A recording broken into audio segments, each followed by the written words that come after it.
name is Taylor Anderson. I'm 17 years old and I'm currently just finishing off year 12, so my last year of high school. During my childhood and growing up, my upbringing was really good. I was always brought up understanding that I was perfect just the way I was. There were really no issues when I was younger. In fact, I feel like when I was younger, I actually had really positive body image. I think I didn't have really any issues with who I was, what I looked like. I definitely didn't compare myself to other people.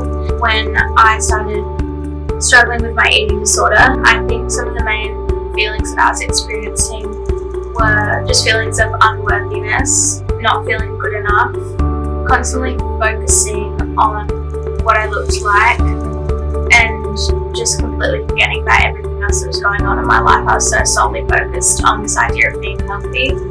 It definitely was a very lonely feeling because at the time I didn't know anyone else that was experiencing the same thing, nor was I very educated on what it was or even knew what I was going through.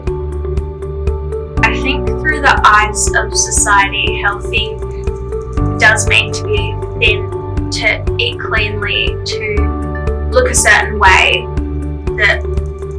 that is perpetuated through social media because everyone's learning the same thing and listening to this idea that we need to fit into this little box of health, which a lot of the time doesn't include everyone because everyone's different.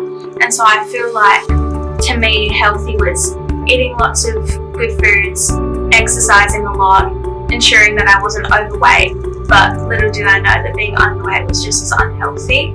I feel like despite the fact that having an eating disorder at the time was my biggest weakness, it's kind of now my biggest strength. And I think that's because I've been able to experience something that's been so traumatic and then been able to turn it into something that is actually going to make a difference in other people's lives. So for my year 11 research project, I wrote this book.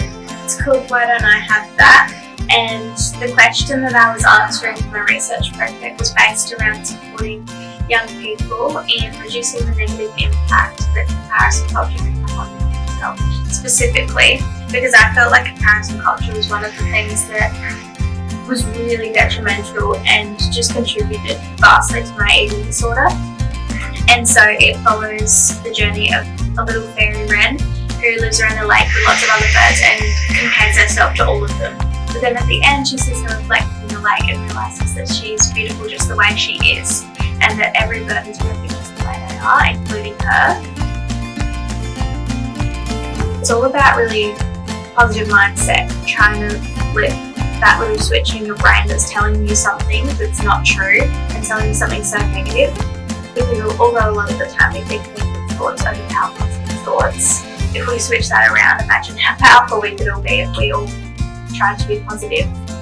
We know that we're finding cures through research, through evidence, and that's incredibly supportive and makes me feel like we have a really positive future ahead of us.